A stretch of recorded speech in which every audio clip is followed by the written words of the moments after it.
Hello friends, welcome to Laltu mobile lab. আজকে এই ফোনটা হচ্ছে নার্জো 50i। তো এই ফোনটা কম্বো খারাপ হয়ে গেছে, পড়ে গিয়ে কম্বো ভেঙে গেছে।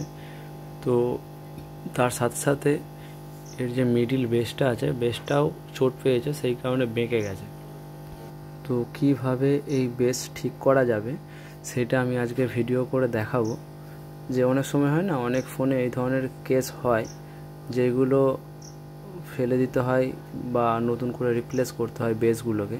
তো আজকে বেস আমি রিপ্লেস করব না, এই বেসটাকেই আমি সারাবো। কিভাবে ঠিক করব সেটা আমি ভিডিওতে দেখাচ্ছি। এই যে যেখানটা বেঁকা আছে সেই জায়গাটাতে আমি এই জায়গাটাতে আস্তে আস্তে অল্প অল্প করে হিট দিয়ে দিয়ে আমি এটাকে মেকআপে আনবো। একটা খারাপ কম্বো আমি নিয়ে নিয়েছি, এবার এটাতে করে হিট দিয়ে দিয়ে আমি এটাকে শেপে আনবো। যেমন ছিল ঠিক তেমনই হয়ে যাবে।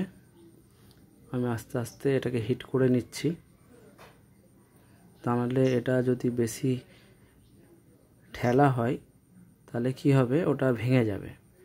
তাই জন্য আমি হালকা হালকা হিট দিয়ে এটাকে ঠিকঠাকভাবে সাইজ করে নিচ্ছি। যখন এটা হিট দিয়ে এটা ঠিক হয়ে যাচ্ছে, তখন আমি কম্বো যাতে ঠিকঠাকভাবে বসে সেই হিসেবে আমি এটাকে সোজা করে নিচ্ছি। তো আস্তে আস্তে হিট খুব অল্প রাখতে হবে, 220-25 হিটে আমি কাজ করছি আজ এইটা। তো এর সাথে সাথে কম্বো বসিয়ে একবার করে মেপে নিতে হবে যে আমার রাউন্ডটা ঠিকঠাক হচ্ছে কিনা, যে দুটো লেয়ার থাকে দুটো লেয়ারও আমার ঠিকঠাক হচ্ছে কিনা। সেই কারণে এটা আস্তে আস্তে অল্প অল্প করে হিট দিয়ে দিয়ে এই কাজটা করতে হবে খুবই সাবধানের সাথে। কারণ হচ্ছে বেশি হিট এয়ার থাকলে এটা খারাপ হয়ে যাওয়ার চান্স থাকে।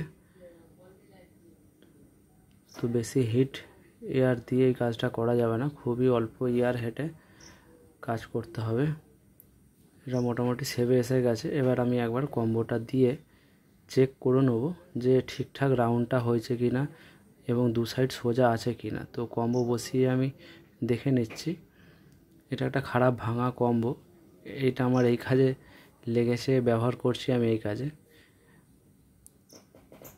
তো যাই হোক, আমার এটা মোটামুটি সেভে এসে গেছে, সুন্দরভাবে সেভে এসে গেছে। একদম ঠিকঠাকভাবে মাপটা হয়েছে, কোনো অসুবিধা নেই, ঠিকঠাকভাবে চলছে কাজটা।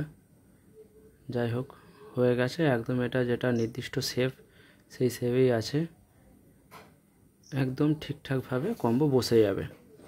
এইভাবেই এটাকে আমি সুন্দর করে বানিয়ে নিলাম, একদম ঠিকঠাকভাবে কম্বো বসে যাবে। আমি যে নতুন কম্বোটা লাগাবো, তো সেই কম্বোটা যাতে ঠিকঠাকভাবে বসে সেই হিসেবেই আমি এটাকে বানিয়ে নিলাম।